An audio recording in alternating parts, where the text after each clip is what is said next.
Hi, good day. Today we're going to tackle about risk analysis.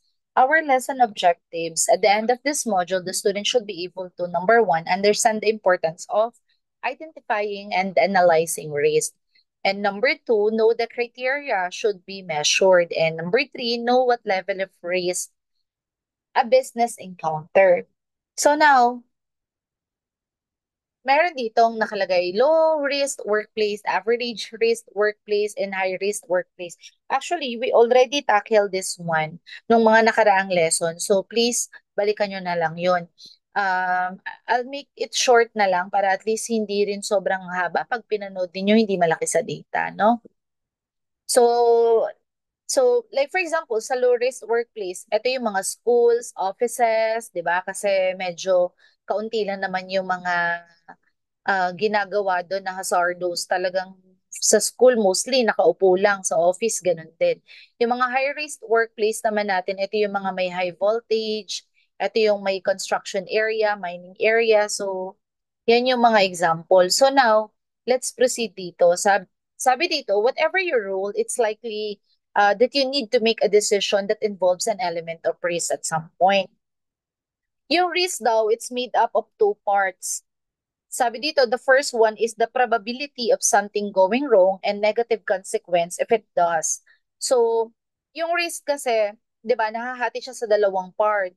Ito yung posibleng merong mangyaring hindi maganda or else mangyari talaga yung negative na bagay at magkaroon ng negative consequence, no? So, dapat nating harapin yung risk or magawan siya ng paraan para magawa ng remedyo para hindi na lumaki yung problem. So, ano nga ba yung importance ng risk analysis? Or before we proceed to the importance of risk analysis, ano ba siya? So, yung risk analysis, ito yung ginagamit natin na process para at least ma-identify natin kung ano ba yung mga potential problems na pwede nating kaharapin sa isang business or sa isang project. So, we need to identify those problem para mas mabilis natin siyang mamamanage or else kailangan natin malaman yon para at least masolusyonan natin agad or else ma-prevent natin na magkaroon ng malaking problem.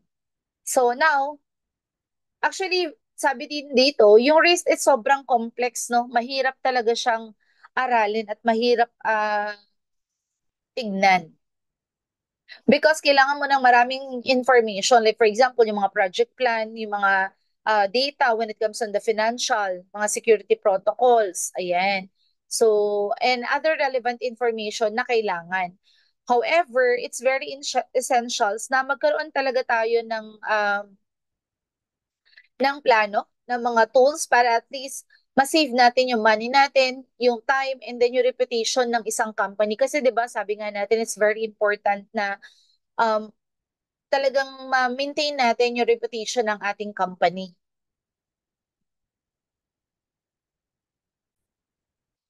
Kahit sobrang hirap ng risk analysis gawin, kasi nga marami kang mga bagay na kailangan i-gather na information.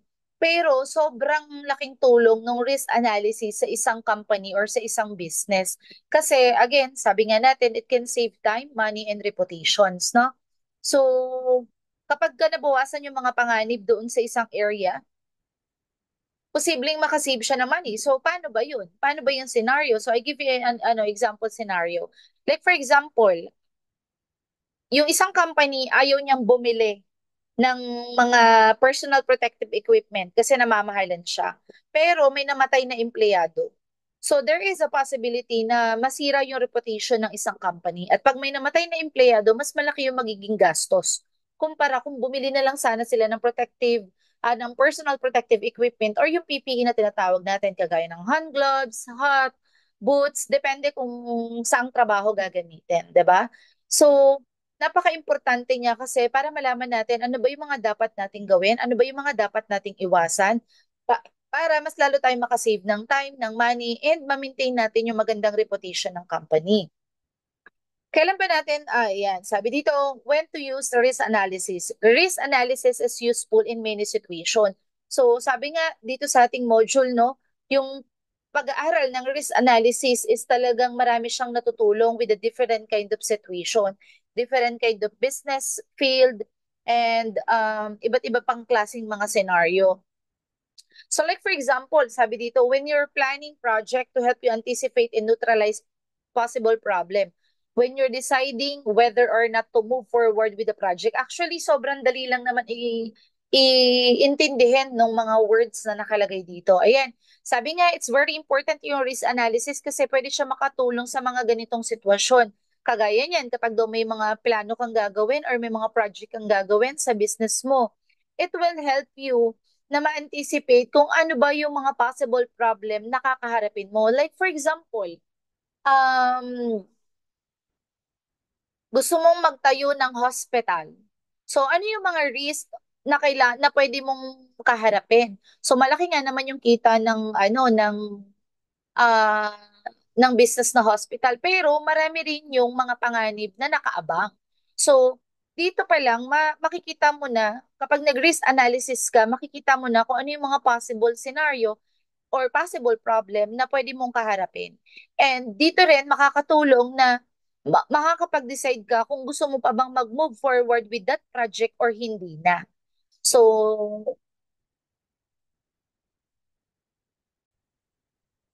So, ano pa yung other thing na pwede makatulong yung risk analysis? So, like for example, ayan, kapag may gusto, when you want to improve safety and gusto mong ma-manage yung mga possible na panganib na kakaharapin dun sa workplace, so makakatulong yung risk analysis.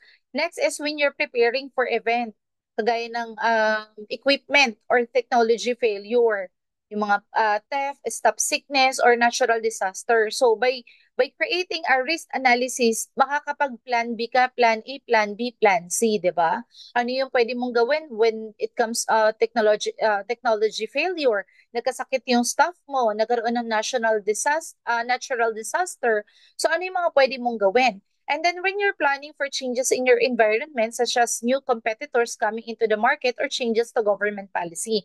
So isa rin yan kasi hindi lahat ng lugar is stagnant yung mga yung mga policy natin. So nagbabago siya, 'di ba? From time to time, hindi natin masasabi. Maybe kapag this 6 years, ito yung rules, pero baka there is a possibility na sa susunod na termino, iba na naman ng presidente, iba na naman ang rules, no? So may mga ganon. So ano nga ba yung some project scenario na pwede rin makatulong yung mga risk analysis, no? Like for example, yung mga hotel, magde-develop tayo ng new hotel. So, pwede natin ma-assess yung risk like yung constructions delay, environmental regulation, at saka yung market demand fluctuations. So, makakatulong yan, yung risk analysis. If either magugo ba tayo sa pagpatayo ng new hotel development or magba-back out na lang. Like for example, yung mga event planning, kagaya ng mga pag, uh, pagpaplano ng mga festival. 'Di ba? We analyze potential risk, kagaya ng mga weather condition, 'di ba? Inaaral natin dapat 'yan. Kapag mag-organize tayo ng event, 'di ba? So dapat alamin natin yung weather descriptions. Kasi kung outside event yan, so ano ba yung plan B natin? So para isa rin yun, no? We need to study the risk analysis ng isang project para at least magkaroon tayo ng plan A, plan B, or else magkaroon tayo ng mga possible solutions or makakapag-decide tayo if magugo pa ba tayo or hindi na. So, yan. Like for example nga, sabi ko kanina, magpaplano tayo ng isang event, no? So, pwede nating tignan ano ba yung weather description niya, yung crowd management issue, syempre. Kasi yung safety, yung concern natin, baka sobrang dami ng umattend. Next is this destination marketing campaign. Ito mga related to sa tourism industry. Analyze risk like changing consumer preference, competition, and potential negative publicity. So, kailangan din natin yung aralin, no? So, yun lang naman for this module. I hope you've learned a lot. Then, if may question, feel free to ask me during our face-to-face class. Thank you so much. Bye!